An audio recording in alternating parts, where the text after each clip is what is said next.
Hello everybody, happy Halloween. Also, for the first time in a while, welcome back to another episode of Storytime with Mr. Bates. Yeah, that's right, I'm back, as promised, with an all-new video for you.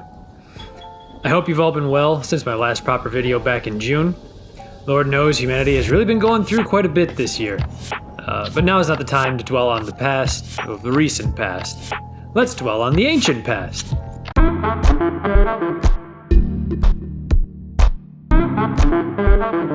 First off, yes, that's how it's spelled.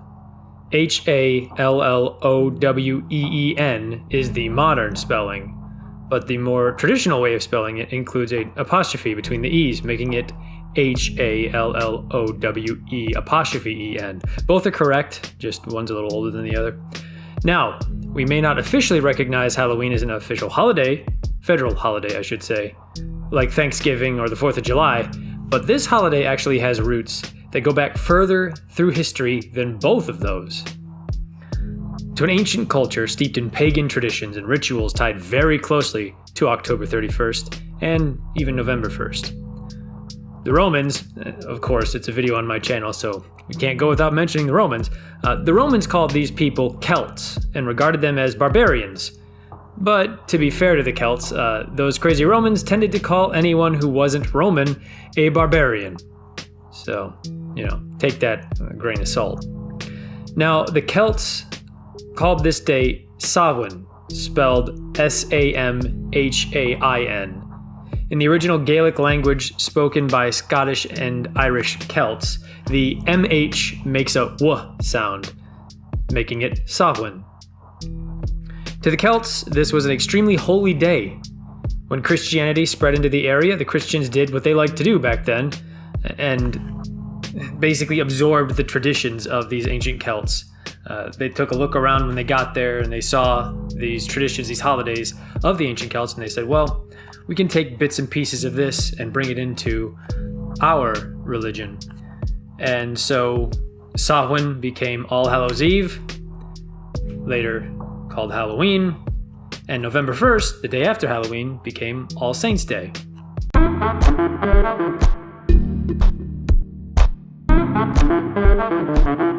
Like I said, Samhain was an extremely holy day to the ancient Celts. They believed that this time of year was when the veil between the land of the living and the land of the dead was at its thinnest, meaning that the spirits of the dead could cross over back into our world and mingle amongst the living until November 2nd, when the veil began to strengthen once again and the spirits are called back to their rightful side. Now, it is important to keep in mind that our understanding of the Celtic traditions and beliefs, including Samhain, is filtered through the lens of the Christians who wrote about them. There are some writings that persist to this day from the Celtic perspective, but for the most part, what we know of this holiday is through more Christian historians.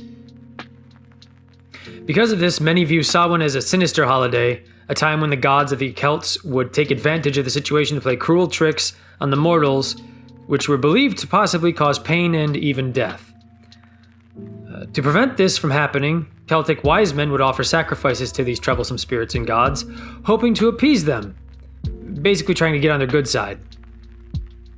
Does that sound familiar? Let me put it to you like this. They would give the gods a treat to prevent them from pulling a trick. That's right, our modern tradition of trick-or-treating, the child-friendly version of this kind of sacrifice, is directly rooted to this ancient practice. Now, these ancient sacrifices were believed to be things like sheep, goats, and cattle. So, I'm not expecting any of you to go around saying trick or treat and then someone gives you like a roasted goat leg or a steak or something. But that's where it comes from. That said, it's probably best if you try not to think that trick or treat links back to possibly even human sacrifice, especially since you're getting a Twix bar or something for it. So I don't want to ruin your Halloween.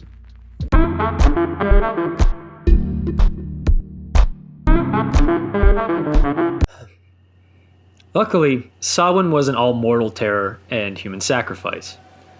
No, there are some sources believed to be slightly more reliable about Celtic practices than the sneering, biased early Christians, who provide us with a very different view of the holiday.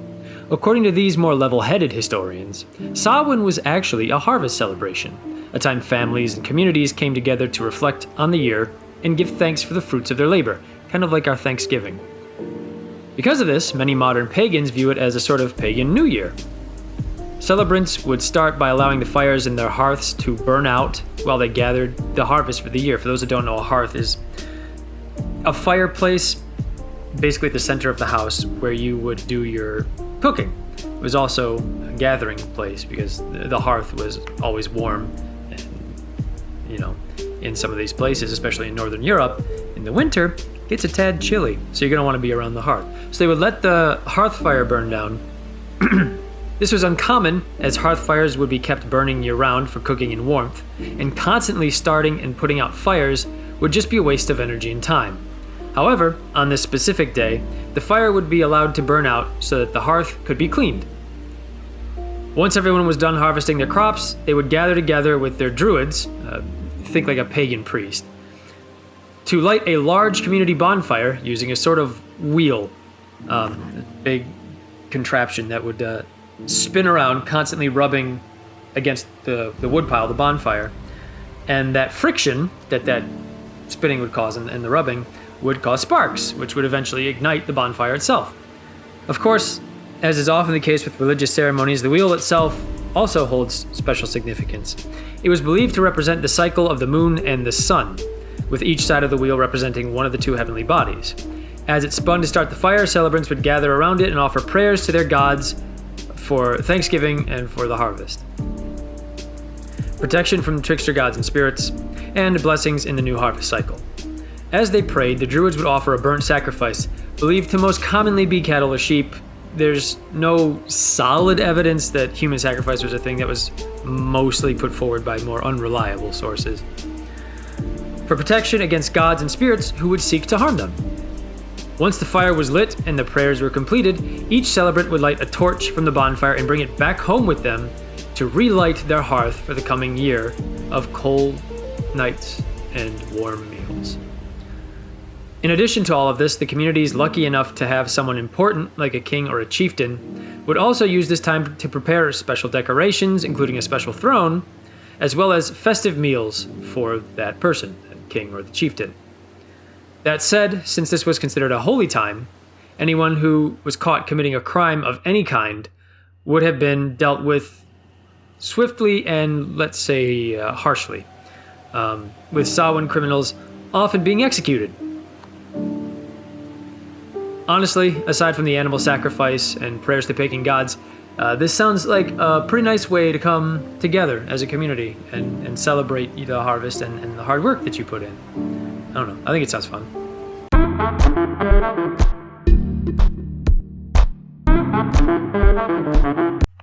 Like I said, Samhain was supposed to be the day the veil between the living world and the supernatural world was at its weakest, so the danger of monsters and spirits was considered to be at its highest.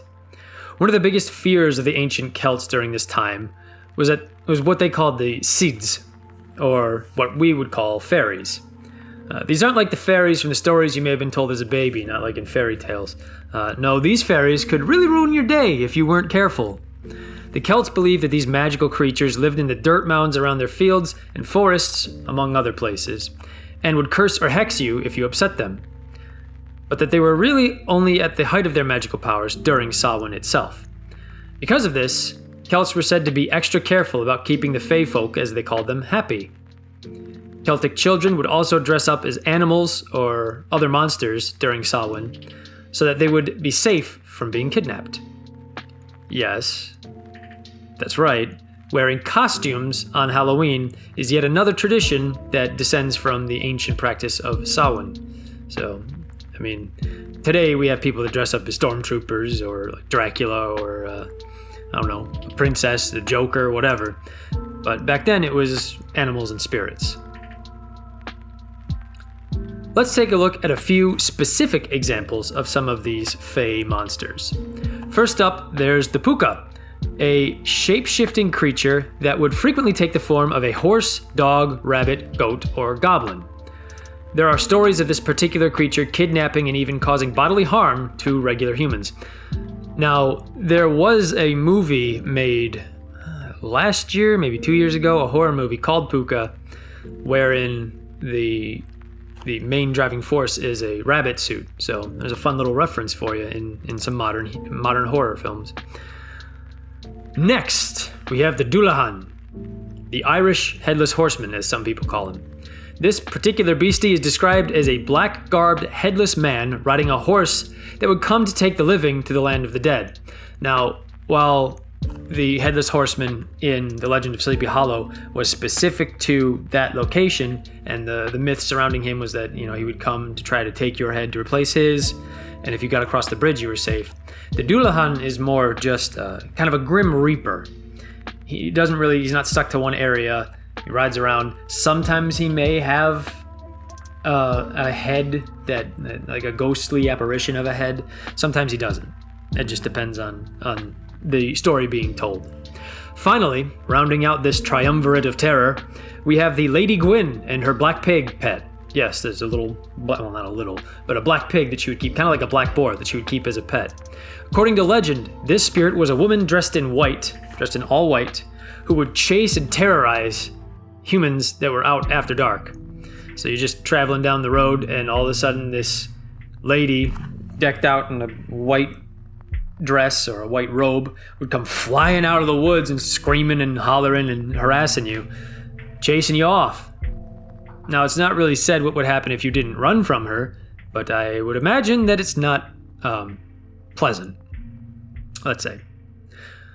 So, if you're out and about tonight, be sure to keep an eye out so you don't get grabbed by one of these ghouls. Now, I hope you enjoyed this, my first video back since the end of the previous school year. Hopefully you also learned a little something about where some of our Halloween traditions came from.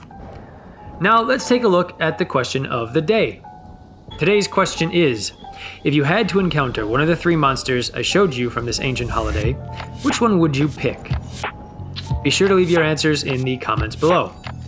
Now to wrap up the video, I just want to say thank you to all the new subscribers and to all of you that stuck around in my absence.